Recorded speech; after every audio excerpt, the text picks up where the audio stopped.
A Epístola aos Colossenses. Tema geral: o Cristo maravilhoso em vós, a esperança da glória. Mensagem 1. Título da mensagem: o início com ele.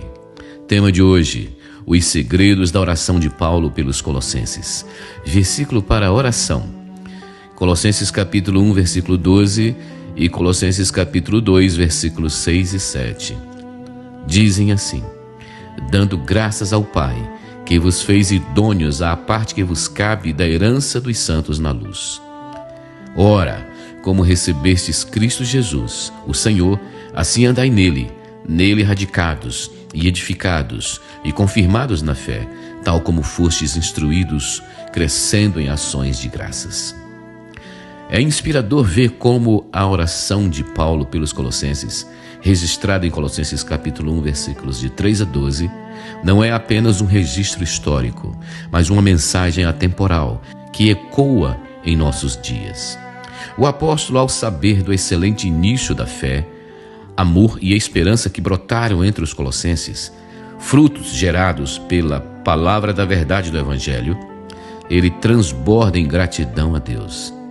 Essa semente do Evangelho não apenas criou raízes firmes na comunidade, mas estava produzindo fruto e crescendo em todo o mundo, gerando uma alegria indizível que se manifestava em obras de amor. Essa vitalidade inicial foi o que moveu Paulo a não cessar de orar por eles. A oração de Paulo, longe de ser superficial, revela a profundidade de sua intercessão.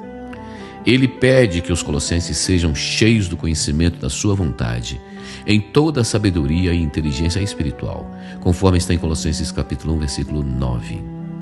Isso não é um conhecimento teórico, mas uma compreensão que capacita os colossenses a andar dignamente diante do Senhor, agradando-lhe em tudo, frutificando em toda boa obra e crescendo no conhecimento de Deus. Em um mundo como o nosso, onde a informação é vasta, mas a sabedoria é escassa, e onde a busca por conhecimento muitas vezes se descola da realidade, o pedido de Paulo ressoa com força. Assim como os colossenses enfrentavam heresias iniciais que começavam a se apresentar ali, que tentavam desviar o foco do conhecimento de Cristo para segredos e filosofias humanas, nós também somos bombardeados por uma avalanche de pseudo-verdades, verdades alternativas, ideologias e falsas promessas que competem por nossa atenção e lealdade. A oração de Paulo por discernimento espiritual é crucial para que possamos distinguir a verdade em meio ao ruído e viver de forma que realmente agrade a Deus. Além disso, Paulo ora para que os colossenses fossem fortalecidos com todo o poder, segundo a força da sua glória, em toda a paciência e longanimidade, com gozo, conforme está em Colossenses capítulo 1, versículo 11.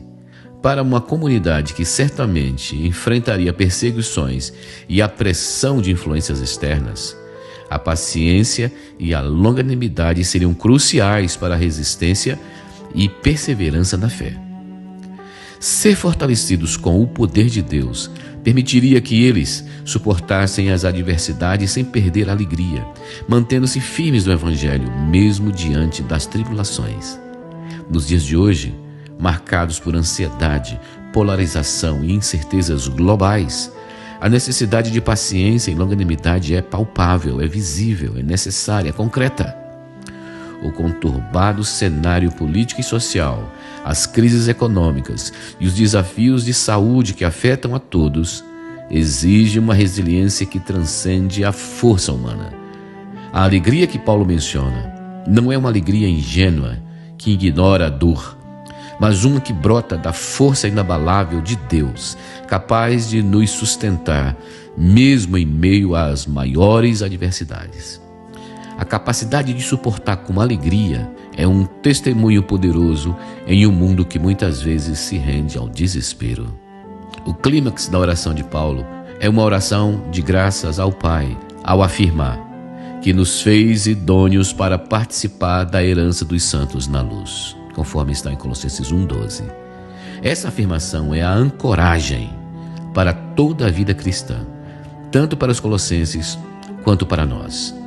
É vital compreender que essa herança não é apenas um lugar ou uma bênção distante, mas a própria pessoa de Cristo, conforme Paulo detalhou em Colossenses capítulo 2:6. Assim como cada tribo de Israel recebeu uma porção de terra que era igualmente rica e vital para a sua subsistência, todos os cristãos receberam uma porção de Cristo. Ele é a nossa herança, a nossa plenitude, a nossa porção rica e suficiente. Essa verdade profunda é a razão pela qual Paulo, em Colossenses 2, versículo 6, exorta, entre aspas, portanto, assim como vocês receberam a Cristo Jesus, o Senhor, continuem a viver nele, fecha aspas. Aquele excelente início dos colossenses em fé, amor e esperança foi o recebimento inicial de Cristo. Agora, a tarefa é continuar a andar nele, ou seja, a viver em união e dependência contínua dele. Isso implica em estar nele radicados e edificados e confirmados na fé, tal como fostes instruídos crescendo em ações de graça. Essa foi uma afirmação que Paulo fez, que está em Colossenses capítulo 2:7. Assim como uma árvore lança raízes profundas, ou seja, está radicado, para se fortalecer e crescer, ou seja, está edificado, e é confirmado em sua estrutura, os crentes devem aprofundar-se em Cristo. Esta herança de Cristo nos capacita a viver de forma diferente neste mundo conturbado, pois é nele que encontramos, em Jesus, a fonte para toda a sabedoria, fortaleza e alegria. Em face das palavras de hoje, nós temos uma sugestão de oração para você, que seria assim: Senhor, Pai amado, agradecemos-te porque, pela tua graça, nos fizeste idôneos para participar da herança dos santos na luz. Louvamos-te porque essa herança é o próprio Cristo Jesus, nosso Senhor. Ajuda-nos, Pai, a andar nele continuamente, a estar nele radicados, edificados e confirmados na fé, conforme instruídos pela tua palavra. Que possamos crescer em ações de graças, Pai, vivendo com discernimento, paciência e alegria, mesmo em meio aos desafios das nossas vidas.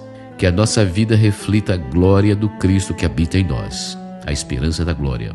Amém.